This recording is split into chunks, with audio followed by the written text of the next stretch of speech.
Yes, and it's a good morning from the studios in Brisbane. We'll carry on. Something just flicked up on my screens here. So, without further ado, looks like the stream was deleted on Facebook. Obviously, the subject is too hot to handle. Anyway, so without further ado, I'm going to hand it over to Elise. All right. We're already causing trouble here. So welcome everybody to Dreaming the New Dream, the US version. Today we have Lily Nova. She's an ET contactee, an author, and also an awesome cosmic mentor as well. She has amazing stories to tell. Lily, welcome. I would like for you to give us kind of your bio. I don't like to read bios. I like for people to connect with you directly on, how did you get to where you are today? For sure. Thank you so much for having me. First off, it's an honor to be here. Where do we begin? Well, so I'm a cosmic channel, a contactee, a UFO and space photographer. And I have a very active YouTube channel where I share different cosmic insights. And my journey really began back in 2020. A lot of people woke up in 2020, like a lot of things. That was kind of a big wave that came in. So I was open to other life, but I had no idea. That it existed. And I came face to face with, I'd say, probably countless craft now. But my first experience started back in 2020. It was November 17th, 2020. And that's in the middle of lockdowns. The world's kind of on pause at that time.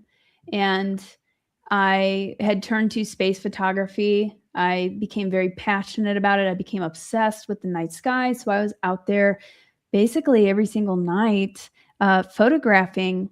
And you can see some of my photographs. Well, maybe I'll share some of them of my space photography that I've captured. But a few months being into that, I had my first UFO encounter, and it was a very, very close encounter. I had stepped out on my front porch, and I looked up at the night sky like I always did, and I locked eyes with this hovering craft that was hovering over the neighborhood. And it was a big, bright light just hovering in kind of a circular motion. And then a second craft appeared much closer, and this one really, this one was, if anybody saw this, you would be shaking because it was just so mind-boggling. I started shaking. It was a diamond-shaped craft. And at the time, UFOs weren't in the mainstream. Now they're in the mainstream. But this was right before it started hitting mainstream. So it was this diamond-shaped craft. It had a row of red lights and a row of blue-green lights that went across. And it went up, down, side to side very quickly. And then it flew straight towards me and went above my head and then vanished. And they definitely were communicating with me. They did not appear by accident. They showed up basically to say, we are real. Hey, and look what we can do. They did some maneuvers that none of our craft could do. And so that really turned my world upside down. They gave me about 2 months to integrate that. And then I started seeing UFOs everywhere. I had my camera with me all the time. I have a Nikon DSLR camera, so a pretty nice camera I was shooting space photography with. So I began documenting these UFO experiences because I became very, very curious, and they seemed to be communicating with me like they wanted me to film them. And they would even show up in the background of my videos sometimes, or they would show up just randomly, like they literally were just trying to jump in front of my camera. And so I became fascinated, and a communication with them developed. They took me down a spiritual path, telepathy. I began having telepathic contact with some of the beings who are operating this craft. And that's really how it started. And so much has happened since then, but I'll pause there to see if you want to deep dive into any of that further.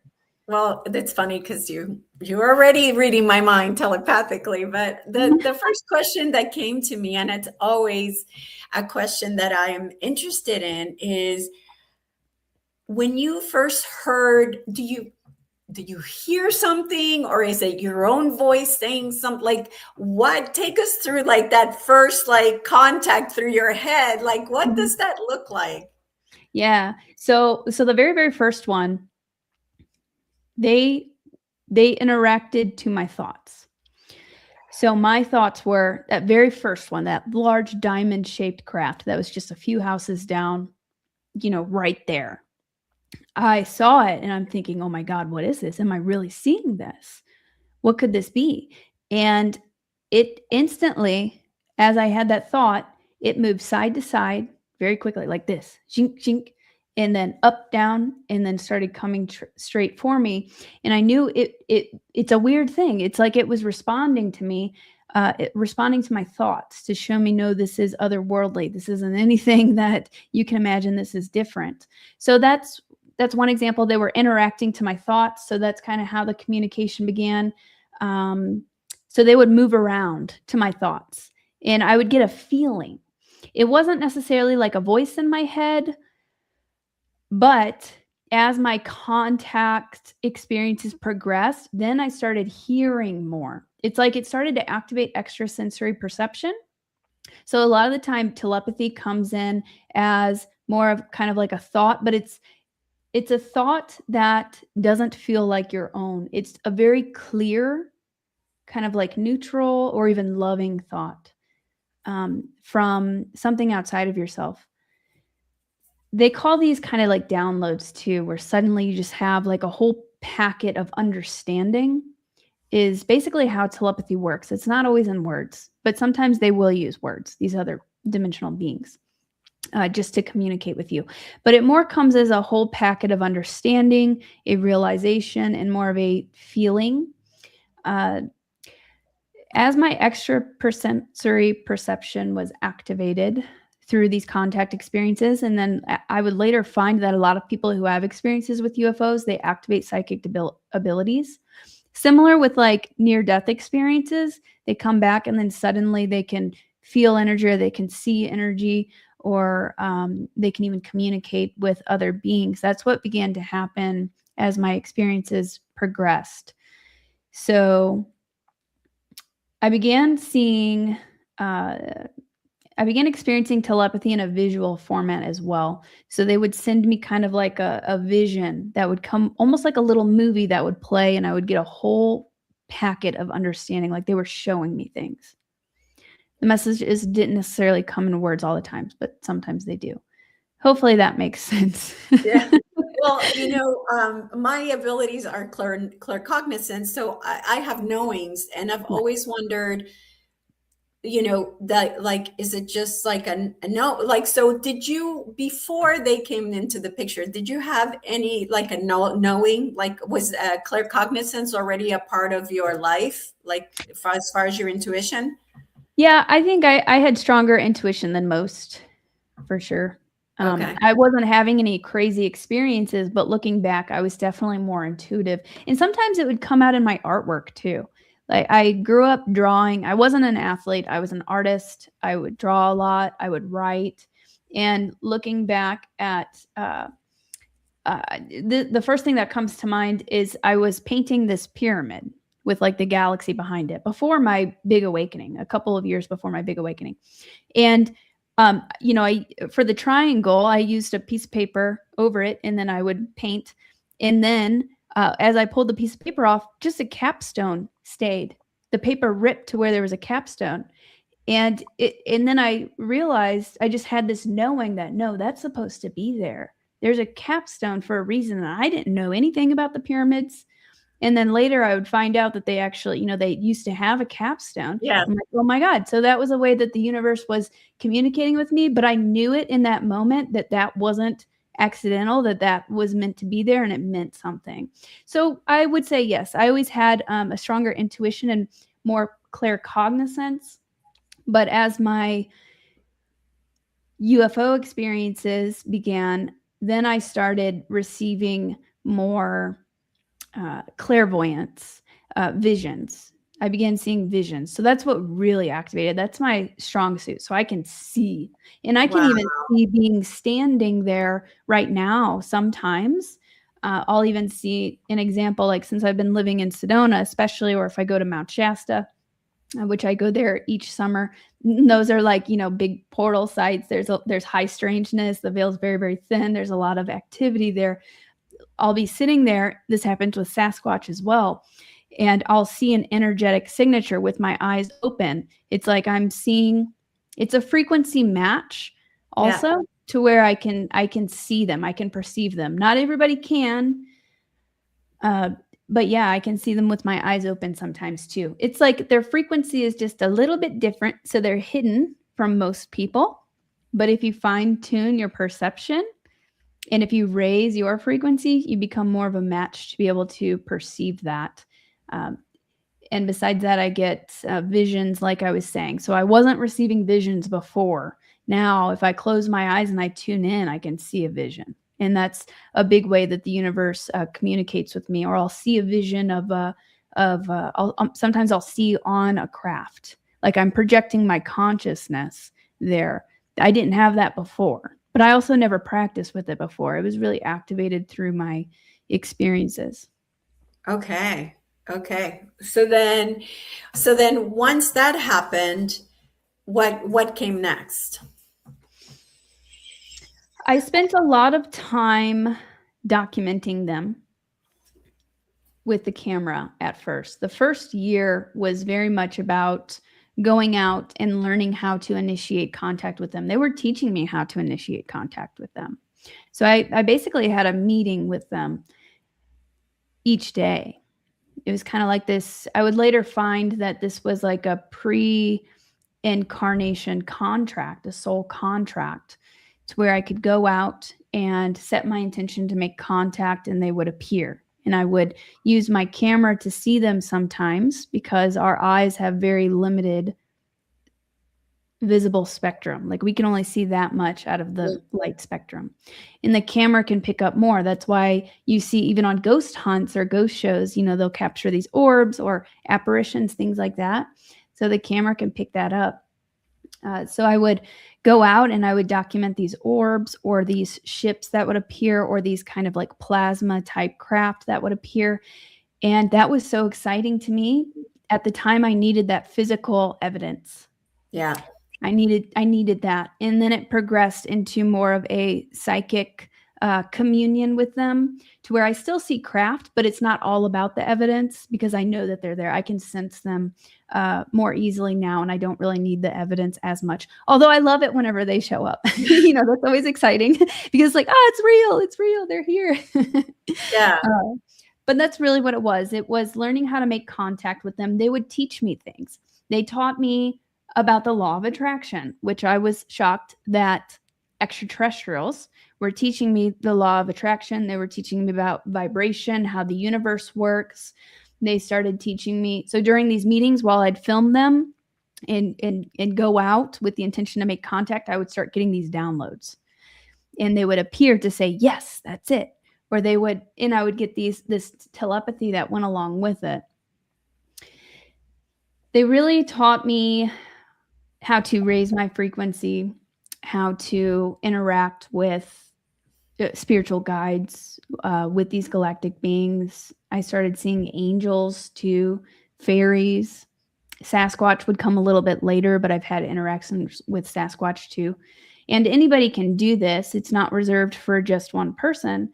So that's really a big part of the training that they put me through, how you can fine tune yourself to be able to have these very profound transcendental experiences. They taught me about healing myself, how I can heal myself, how to heal others. I've never taken any formal training on any of this. I've just followed my intuition and guidance from, my guides are from these beings and then my, higher self as well, just how to do these things. Like, for example, I started getting into singing bowls. They said, okay, start doing singing bowls on YouTube every Sunday. And that's how I started off like 5 years ago.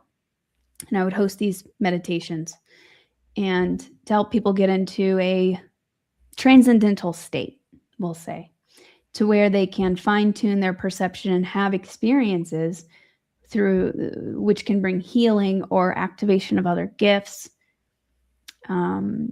removing blockages, even seeing past lifetimes, meeting their star family. So they trained me how to do all of those things. And the example that came to mind was I did a session on somebody and I was doing the singing bowls, and then I heard a voice say, use your hands. So it was an in-person session. So then I was like, oh, I'd never done that before. So I was like, okay. So then I just went with the flow and started using my hands over their energy body. And I just went with whatever I was being guided to do. And it was actually my mother I did this session on. And afterwards, she's not really into this thing, but she's open. She'd never gotten anything like that before. She was crying by the end, and she sat up and she's like, I couldn't even tell anybody what just happened to me because they wouldn't believe me.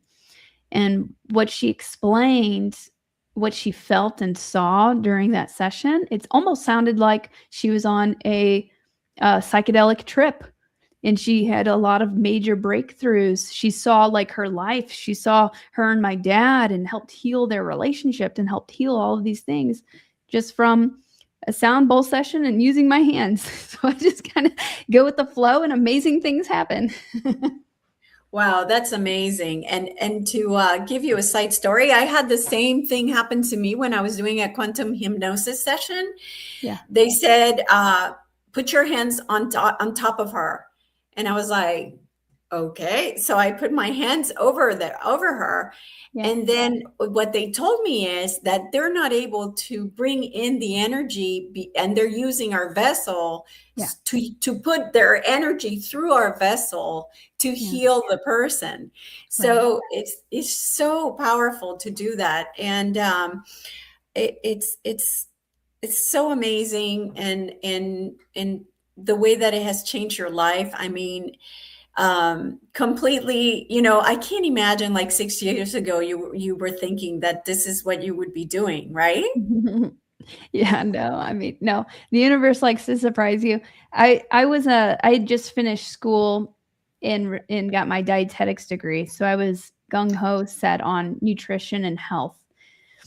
But then things just started to not feel aligned. And I'm like, I just got this degree. I was so passionate about it, but suddenly I felt lost. I felt like I didn't know who I was anymore. And then the UFOs started showing up, and it's because that was a stepping stone. In the health and nutrition, everything that I learned, I also feel like that helped me to be more of a clear vessel so that I could have these experiences. Because if you're eating fast food every day and you're not, paying attention to your health and you're eating all these chemicals, then that can really bog you down and block you. So that definitely helped me to be able to have these experiences. But that was just a stepping stone. I would have never expected where I am today. No, not at all. Right. That's the beauty of it. I mean, because it really says that you're following your mission, and you're following, we're helping them help humanity, right? In our own way with, so thank you so much for doing that, because you could have said, no, this scares me. I'm not doing this, blah, blah, blah. So, I'm always grateful for the people that step up to do these things, because we can't say no, and we usually say yes. And thank you for saying yes and helping humanity with this. Thank you. It's a big deal. Yeah, I felt a big soul calling, even though most people would have thought I was crazy. A lot of people did think I was crazy, but my soul was calling so hard I can't even explain it. I just had to pursue it and see what came of it. It was also an amazing mystery. Like, oh my gosh, there's more here. We're not the only ones, and we have this potential. We can activate superhuman gifts and abilities. How exciting is that? Right. But it was scary and confusing at first. Well, I wouldn't say scary. I was always curious. I just felt so curious. My soul was guiding me. And if you'd like, I can share a little bit more about kind of the Starseed mission, or who these beings were. That might help bring a little bit of context. So that was my next question. So tell everybody about what happened as you went through and found out who they were and all of this, the rest of this story. Yeah, certainly. So in April 2021 is when I got to see these beings for the first time. So their craft were popping up everywhere. They were guiding me.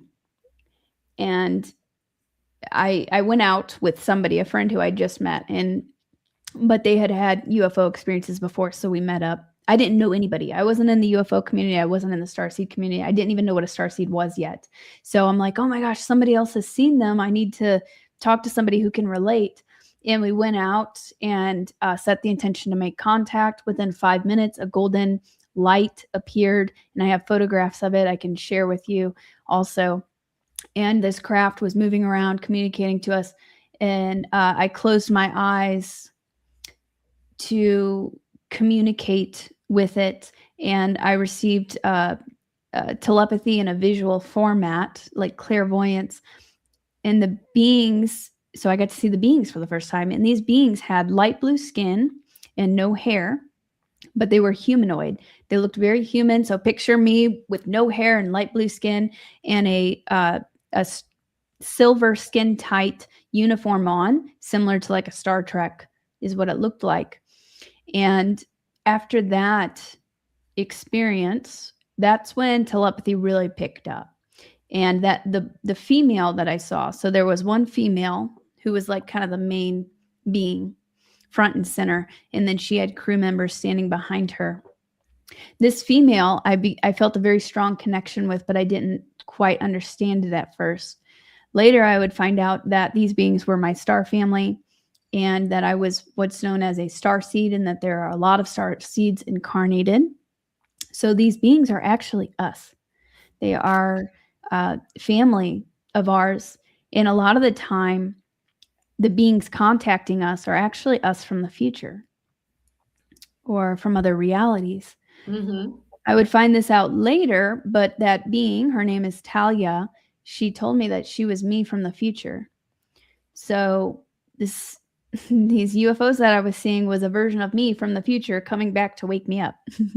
And it's all about this massive consciousness shift that's happening on the planet. You know, we're awakening to who we truly are and helping to clear out some very dark forces that have been running on the planet, and tap into our potential and really remember, you know, and bring about a more positive reality, a total shift into the 5D, as you call it, or a lot of people know it as. Yeah. So did you ever ask her how are they able to come back in time like that? Did you ever ask her? That's a great question. So recently I was shown, well, I've seen this before, but again, it came up recently. I believe a lot of these beings are put into like kind of sleeping pods or stasis pods, and their consciousness is put into a human avatar, which would be us, and we're born. I think a lot of the beings are maybe in stasis until the job is done, and then they go back to that life. That might differ depending on your situation. But then that was a little bit confusing because she's here still interacting with me. But these UFOs are time travel machines. They're all time travel machines.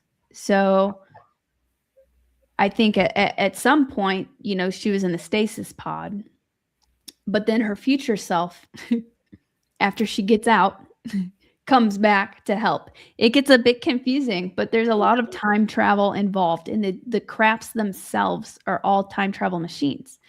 I had a training module, as they called it, probably about 2 years ago, where it was like a dream, but it was a very, very real dream. And it wasn't just a dream. It was this whole training that I received. And I saw a craft in the sky in this dream. And at first it was like a translucent light greenish color, but it was see-through. And it kind of looked like an amoeba. And it was time traveling down. In order to land on Earth, it literally had to time travel down to get here. And as it got here, then it became materialized. And the beings, a bunch of beings came off the craft, and some of them I had been in telepathic communication with for years. I recognized some of them, and I got to like hug them. I got to see them face to face. It was very, very realistic. One of them was a Pleiadian commander. I call him Commander Z. The other one was a being named K. And a lot of them were Nordic looking beings, and they were just a bit taller than us. They were taller than us, and their bones were a bit bigger. They had to like, but that was one of the main takeaways from that, was that they're all time travel machines. So I think a lot of these beings are coming from a different time period to get to us. And what's interesting is that, once again, I was going to ask you about the pods, because I've heard that my body is in a pod as well, Pleiadian. So it's interesting you bring that up, because I was going to ask you about that. Well, and it's like the movie Avatar. Yes, exactly.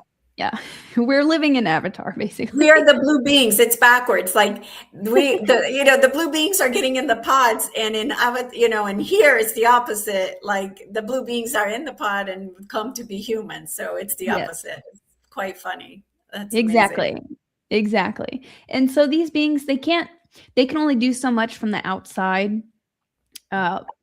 So that's why there were certain volunteers and beings who volunteered to come in and incarnate through that transfer of consciousness to be able to make a difference from within, because we have to do it from within, and we create this ripple. Like each one of us, we carry this unique light. We carry a unique energetic signature, unique soul wisdom that we're helping to seed the collective with and shift the frequency of the planet. Yeah, exactly. Awesome. So when did you, I know that you also do remote viewing. So when did was that something you were doing before, or did that also come with this whole package of new psychic abilities? So I began training. I called it Starseed Boot Camp. So I took about a year off when all of these contact experiences began happening to really deep dive into this. And I was instructed to begin meditating. And, it's like a muscle, even with meditation. Like sometimes you have to practice at it a little bit. It's not always going to be super easy at first. So I started practicing with stilling my mind and being able to access kind of the multidimensional field, the quantum field around us. And that's really when my clairvoyance started to kick on. And while I would have these meditation sessions, there was a period of time where I would literally just meditate all day for months. I would do it all day. That's all I would do. I would barely get up to eat for a period of time. And I would see all of this light, and I was seeing all of these visions. It was like I was being activated, and I would see my DNA activating. And while I was doing that during that period, my star family, Talia, and I would see other beings like Pleiadians, feline beings, Arcturians. They started presenting themselves to me. They started showing me and teaching me about remote viewing. So I wasn't doing it before. They taught me about it.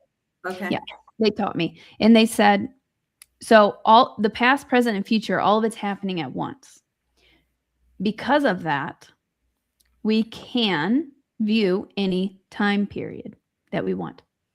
With intention and fine-tuning our perception, we're kind of like maybe projecting our consciousness into that. But really, you just kind of have to have an intention and then just practice with it.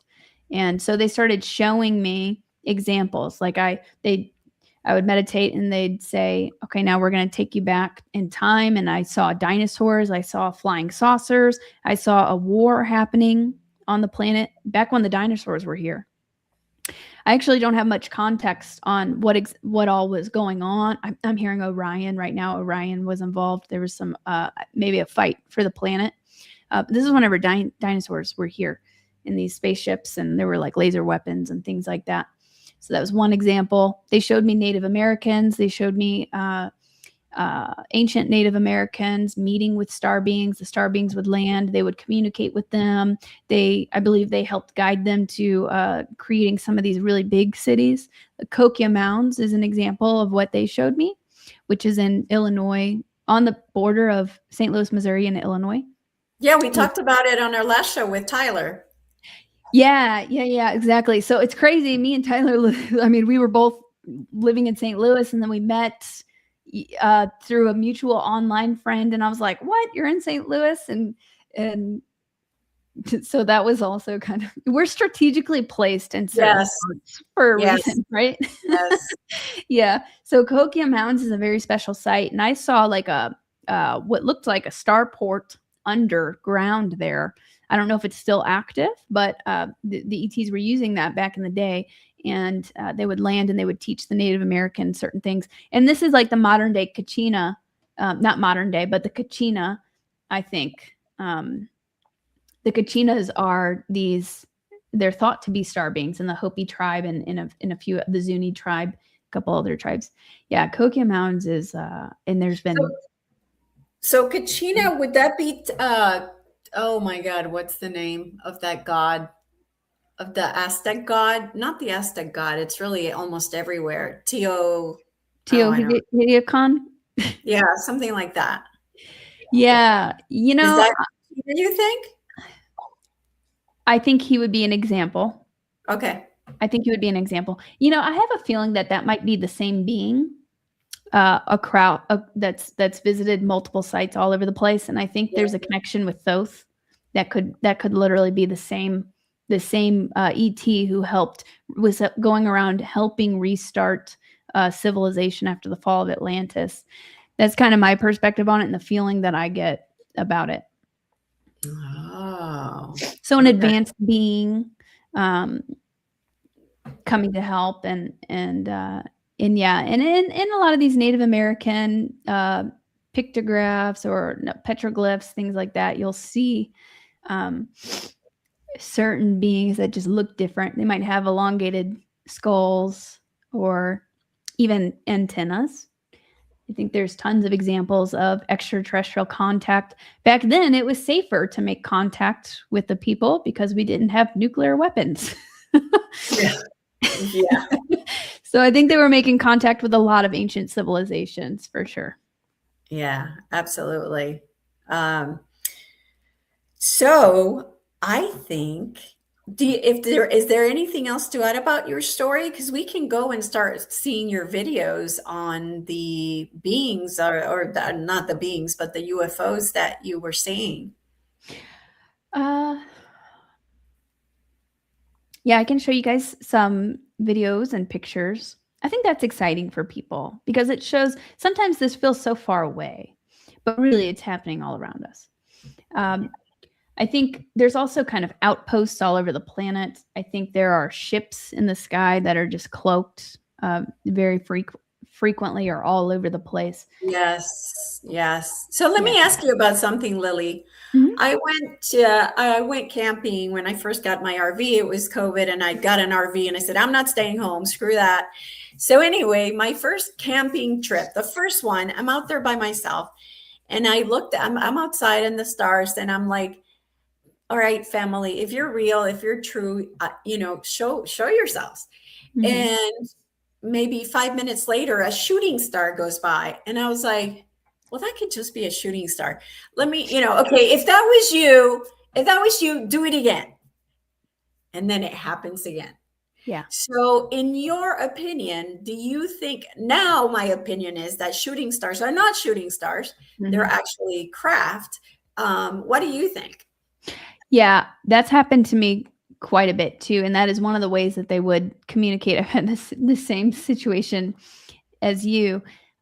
They can reveal themselves to where it looks like they're a shooting star, 100%. Okay. And that's a good way to experiment with this. Just go out and look up and ask for them to show themselves, ask them if they're here, ask them if they can show you a sign, and they might show you something like a shooting star. They might show you something like a flash. I've had them manipulate stars to where it looks like they're turning off and on, almost like a Morse code And I believe they're kind of sending a transmission to you through that as well, like a frequency transmission. They can do all sorts of things, sparkles, flashes, shooting stars. Definitely they can show up in that way. Okay, well, good. Because that's what I was thinking, but just asking for confirmation because I just felt like that's what it was. Yeah. Well, especially nothing is a coincidence. Whenever you ask and there's an immediate response, that is the universe directly communicating with you. And the more you lean into that, the more it happens. To where it can Yes. even be like, what even is this reality? It's so malleable. It's so malleable. It's amazing the things that that can happen that just really defy logic. Yeah, absolutely. And I think your vibration at the time too matters because I have gone out there again to do the same and they have not come. They have not shown up, Mhm. So I think another thing to add to this is also your vibration. What is it? Are Yeah. you scared or are you not feeling good or whatever? I think that also matters. 100%. And I that really goes into the training that they gave me was very much about how to manifest, essentially how to manifest contact or align yourself, raise your frequency for that. Frequency is a big part of it. The heart frequency, love, joy. And some people, they will think that they are blocked or they're cut off. You thinking that you're cut off because we're master creators, right? Well, we're creators learning how to be master creators. You thinking that you're cut off, you thinking that you're separate, you thinking that you're blocked is going to keep perpetuating that into your reality. Absolutely. Yeah. Another big thing that they taught me is that we are all one, which that sounds very simple. It was profound whenever I first heard it. I was like, wait, I'm the same. Me and my mom are the same. Me and my friend we're the same. Me and you are the same. Yes, we're all one. We're all connected, even the weather. I've had an experience where I was able to control a storm. And I have a friend who had a similar experience. So whenever you kind of get into a more expanded state, you can connect like that. But yeah, one other example I'd like to give real quick. Whenever you try too hard, you can block yourself. Yes. And that because you are kind of in the vibration of lack. You're in the vibration of lack. You think you don't have it. You're trying so hard and you're really just like pushing it away. So there's a term, set it and forget it. Set the intention to make contact, ask to make contact, or whatever it is. You can apply this with anything that you want in your life. Yep. Even if you want to manifest more abundance, set that intention and then kind of leave it, go where the universe guides you. But if you try really hard, you're sitting out there and you're waiting for them to show up and you're like, you get upset. Your frequency starts to lower because you're like, well, where are they? They aren't showing up. Maybe they aren't real, or maybe I'm not special. Whatever may happen in your mind, that can really block it. But if you set that intention and then you even switch your focus to just enjoying the night sky or doing a little meditation or listening to some frequency music, relaxing, or even doing something fun, then as your frequency rises, they'll appear. Yeah, absolutely. Thank you for bringing that up. That is so very true. Absolutely. Awesome. Did you want me to go ahead and share my yes, screen? Absolutely.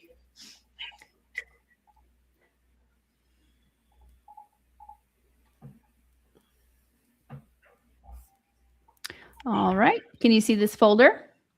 Yes. Okay, perfect. So I'll just start off by showing Talia real quick. So this is an artistic depiction of what she looks like. So that's one of my main contacts, and she's from the Andromeda constellation. So technically she's me from the future.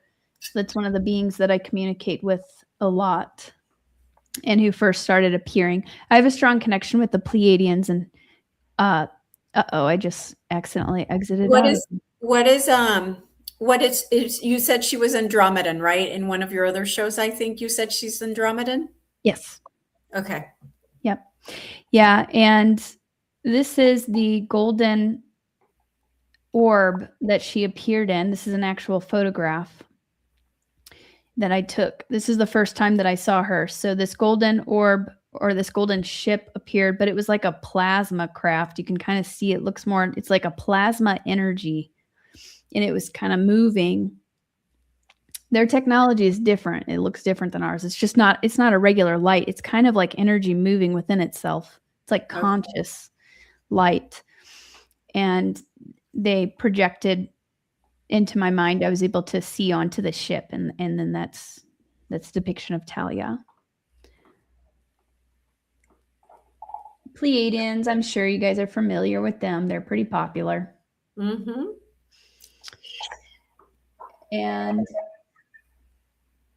but there's different kinds, right? Because as far as I know that some of the American Indians are Pleiadian, but they're short and dark skin, like yeah. So there's different kinds of Pleiadians.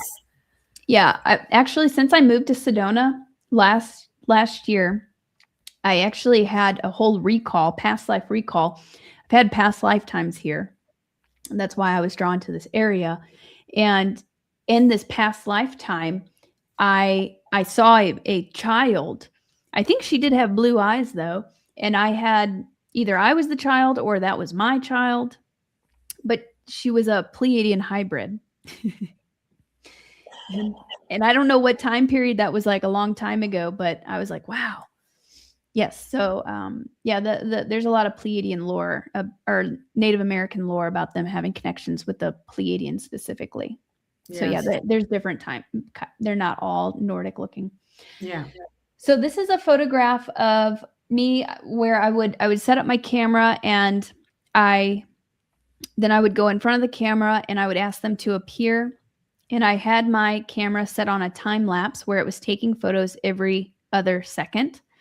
And so I sat and I started setting my intention to call them in. I asked them to appear, and this craft appeared and hovered in the sky for a little bit. I caught it in 3 photographs. I'll show you another one that's cleaned up a little bit. Here it is, cleaned up a little. And it's strange. You can see it's moving pretty fast. It kind of has like tracers, and there seems to be like an orange window, but it's strange. That's not a normal craft. So here's one of the pictures I was able to capture. I'll show you guys kind of a side by side of how it first appeared. So the first photograph I caught it looked like this. Just kind of a little blob. Like it was first starting to come into the frequency. What's that? Into our reality, right? Like it's appearing into our reality. Exactly. It was just starting to manifest into our frequency bandwidth, I'm hearing. Okay. And so it kind of just looks like a little smudge, a little blob. And the next photo, it is more physical. Looks like that. And then in the next photo, it moved. Originally it was there. Now it's there. So it's moved over slightly. And its shape has even changed a little bit more. So this is a strange looking craft. It almost kind of looks like a shark. I don't know. You know what I mean? Like it's kind of, it's an interesting shape. Maybe like not a regular triangle, but it almost kind of looks like a little like a scout ship. Right. Yeah. A small scout ship. It's not the typical flying saucer. So there's all different types of craft.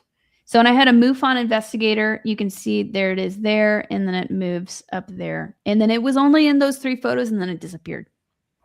But a MUFON investigator investigated it, and he said it was an anomaly. He said also he noticed that there was a 7-year time difference within these photos. Suddenly, my settings on my camera changed. 7 years. What? Yeah. I don't know how to explain it. Well, that's really interesting. I know. I think I really need to spend some time focusing on maybe even do some regression work on what all actually happened during some of these encounters that I had. Wow. This is another one taken at the same park. And I did the same thing. I set up my camera to take photos every other second. And then I started walking in front of the camera. I asked them to appear so you can see me. I'm walking over, and then I'm looking over here. And in just one of the photos, these two, they look like black triangles. Wow. Appeared. And it appears to be like a tear in space-time or a portal or something strange happening right there. And yeah, this was only in one of the photos. So it was literally only there for a couple of seconds, and then they vanished. Because in any other thing you would have seen it moving across the screen through the different photos. It just blipped in and out. So they would just kind of dip in and out quickly to pose for the camera, and then, Right. yeah. Yeah. Awesome. Yeah, so that's another strange one that I've captured. I have What about the video that you were showing? I think it was on your last video on your I channel. showed these two. Here, I can share a different way so that you can hear I'll share it a different way so that you can hear the audio. Yeah, I just recently showed all of this on one of my streams. I'll show this one first. It's very short. I used to live stream and teach people how to make contacts, and I would live stream the sky with a camera. It appears as a translucent kind of amoeba looking thing, similar to what I saw in the dream, where at first it was a translucent amoeba, and then once it landed on Earth, it became physical. So so I'll show this one. It's quick. My intentions out here, and you all can do the same to connect with any cosmic beings. And ask for a sign. You see it coming up on the left. And also set the intention out that you are open to. Oh, what is that? You guys, did you just see that? And it zooms in so you can ask for a sign. And also set the intention out that you are open to. Oh, what is that? And also set the intention out that you are open to. Oh, what is that? That's so cool.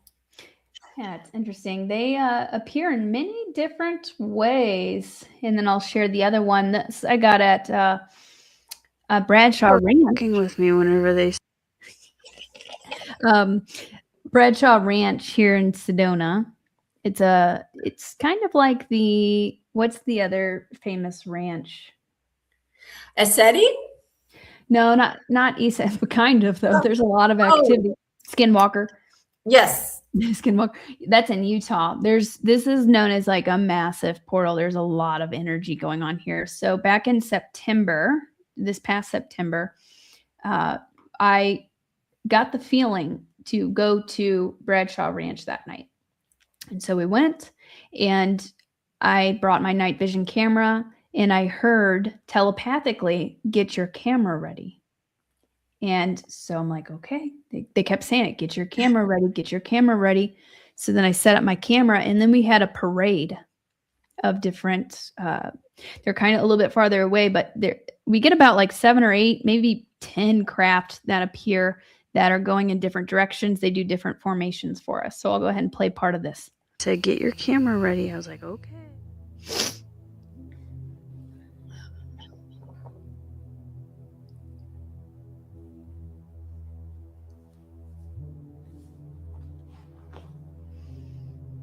Yeah, this was right after 3-Eye Atlas. There's 3 of them in formation. Holy. No, I just watched them all appear out of thin air. Get them all on camera? They're on camera right now. Wow. Yes. And we got another one coming up from the mountain. They said, "Get your camera ready." They were not lying. They were not lying. Wow. as they. Oh, there's one behind it now. Look.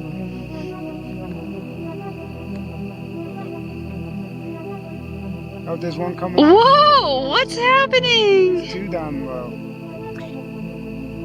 So if they were satellites, they'd be going the same speed, and that So in weird how it just keeps happening. a Same line. separation. Yeah, the same It's distance. a freaking spaceport. Yeah, they were crossing each other. Spaceport, portal, whatever you want to call it. A triangle formation, and I.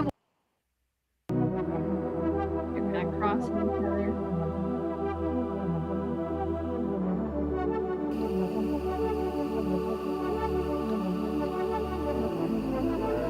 Mm-hmm.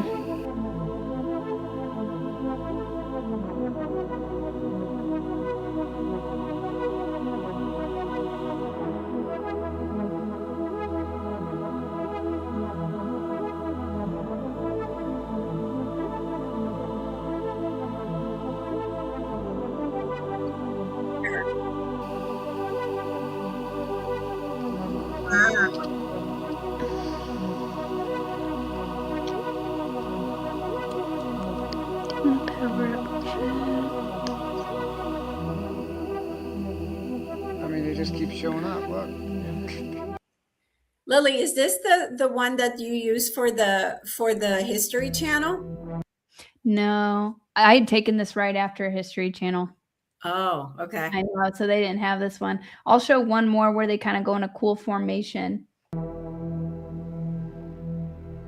We got another triangle formation. Oh, there's 4. Wow, look at that. Whoa! 5. Those ones are pretty bright. Look at all those lights. That is amazing. Whoa! Look without the night vision. Whoa! That is amazing. Camera was on for that too. They're just. Oh my gosh! It looks cool on the camera, but it was even cooler in person. That is so awesome. Yeah. I mean, I'm impressed. And near the end, I show. So this is somebody's long exposure photograph, so you can see kind of how they were moving.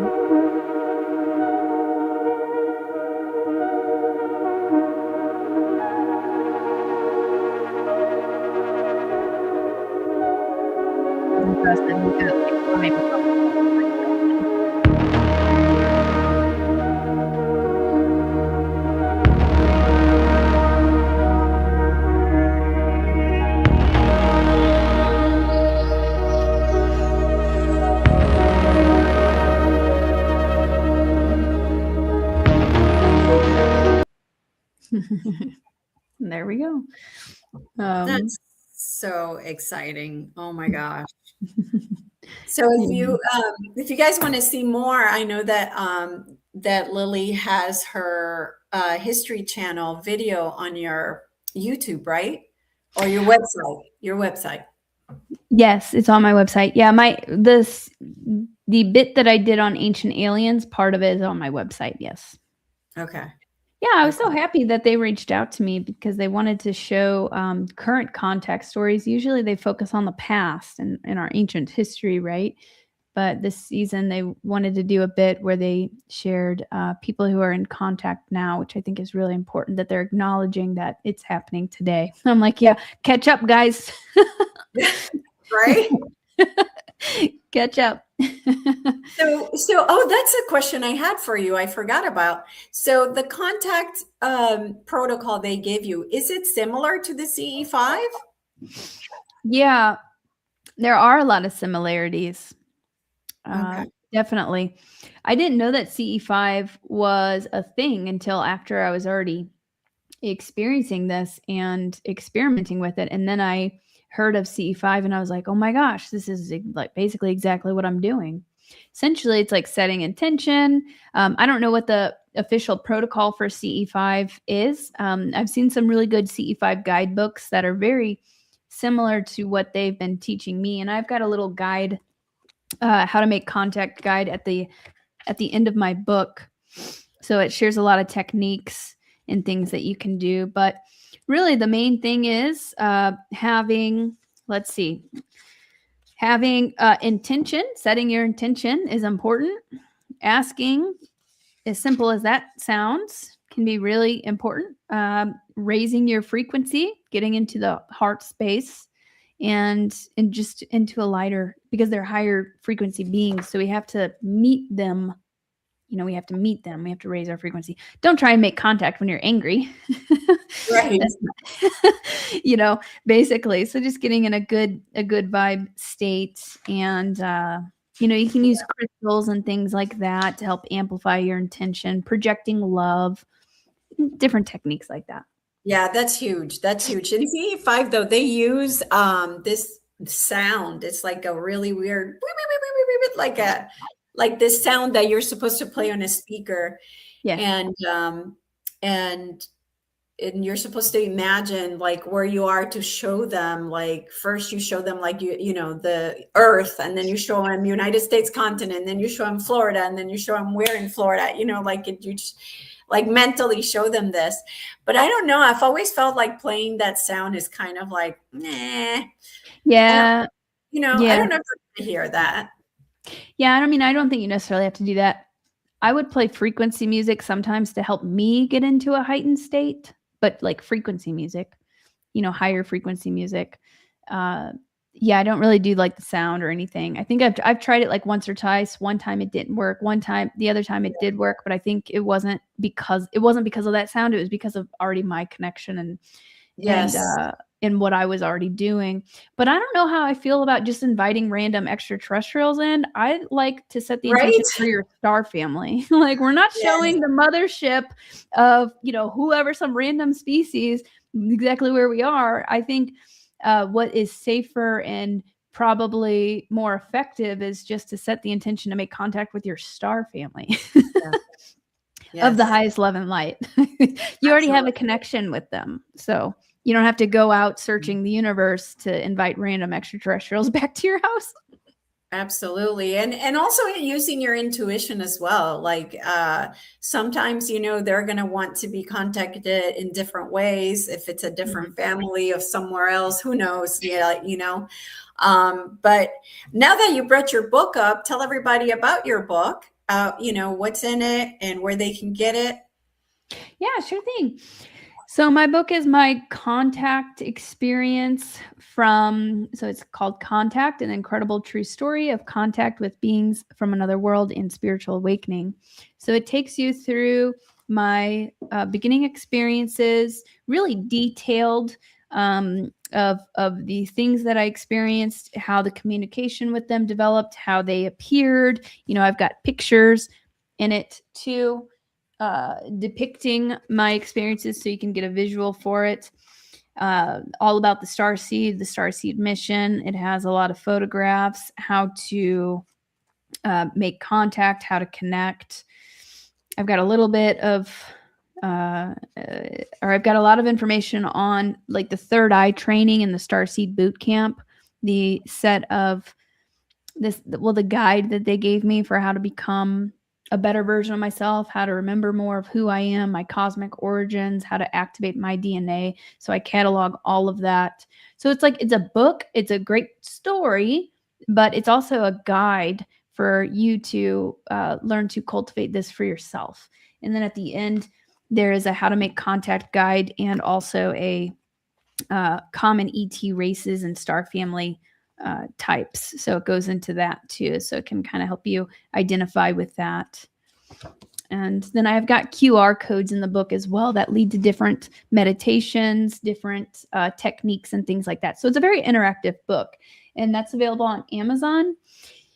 It's also available in an ebook and an audio book. And if you get the audio book, you can email me if you want to get all the QR codes. I can send you a PDF file of it. Oh, okay. Fantastic. Something else that you have been doing that I wanted to cover is the fact that right now you have been doing these Q&As and doing the Sunday things, and you really are informing people of what's happening behind the scenes, which is number one, it gives people hope. Number two, it lets people know what's happening. So it's more, I feel like you appease people with it, like you're, because sometimes I feel like some of the light workers get involved in the 3D, and I feel like with your information, you're able to kind of bring them back into like the higher vibration. So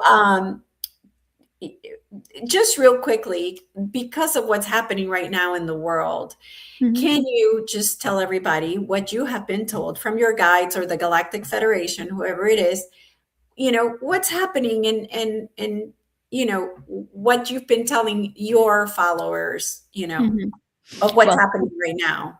Yeah, I mean, there's so much happening right now. Right? There's so much happening right now.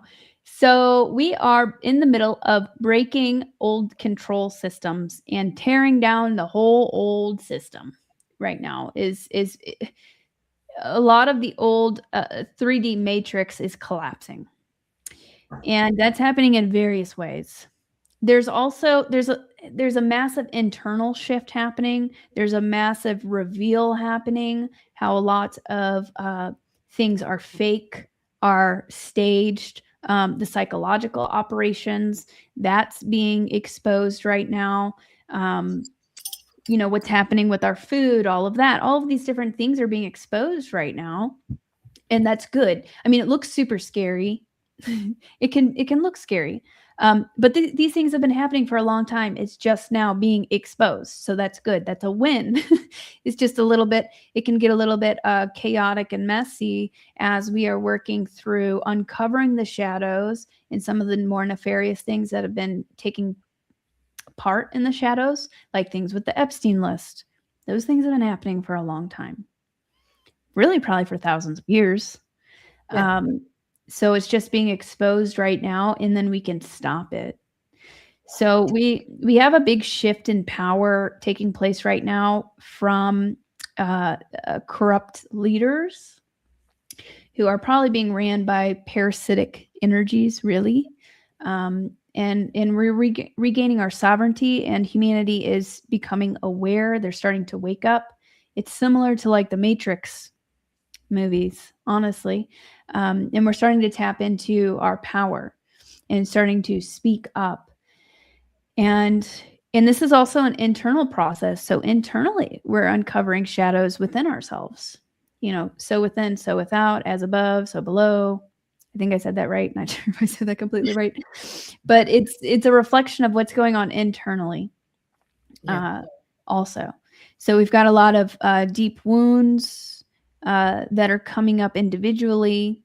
And even though it can look very chaotic, there's also real estate. What's going on with Iran, I've seen, has a lot to do with actually a Stargate, a very powerful Stargate that is there. Apparently there are 12 across the planet. And kind of whoever has control over those Stargates kind of controls the planet. What I was picking up, I plan to do a deeper dive on that this Sunday. But what I was getting so far, and I shared in my latest update on Sunday, was that this Stargate can be an ascension portal for us, but it's been under dark Anunnaki control. Those are just the old control systems we're regaining our sovereignty from. So there's been a lot of just dark inverted programming coming from it. And as it shifts into more guardian type beings, in the hands of guardian beings, then it can be used actually to bring in higher frequencies and help with the ascension of the planet. That's what I was hearing. Like, it's directly correlated to our ascension. If you think of like I'm being reminded of like the chakra system. So that's part of how we ascend, is through our kundalini, our inner energy, our chakra system. It's hard to be in a high vibe state whenever your chakras are closed and you're not in your power. Similar on the planet. So if you think of the planet also having like this chakra system, these points, if they've been corrupted or inverted or they're being blocked, then that's going to keep the planet in a more dense space. So that's what I'm getting so far on that. A lot of that's being cleaned up. I know there's a lot of nasty things happening on the planet still right now too, but ultimately I think we're heading in a positive direction. We're seeing a kind of a shift, a massive shift happening on the planet, where we're just watching the old world. A lot of wars that were started or silently going on for a very long time are starting to end now. They're just ending very loudly, is what I'm seeing right now. That's what I'm seeing. I want to tune into more about kind of what's going on with that. But ultimately, we're also receiving a lot of really big upgrades. We've got the solar energy coming in. And awareness is a big part of this, even though it hurts. And it can be traumatic learning about and experiencing and seeing a lot of these things play out. But we have awareness now, and people are standing up and deciding, no, we don't want that anymore. We don't consent. We want something better. So we're like in the middle of that right now. Oh, that's so wonderful. Well, I'm glad to hear that we are getting out of it. And we did get some information on that from the tarot show we did yesterday around that, which confirms pretty much what you're saying as well. Really? And, I'm curious. Who was the tarot show with? Was it with Tyler? No, this show is the show I do every Monday. Okay. Where we talk. It's on my YouTube channel, Quantum Healing of the Soul, and that's the show where I've had Tyler come in and we discuss his book, which is incredible. Yeah, that sounds fun. That sounds like a lot of fun. Yes. Oh my God, the last one we did was mind blowing. It was mind blowing. I'll have to go check it out.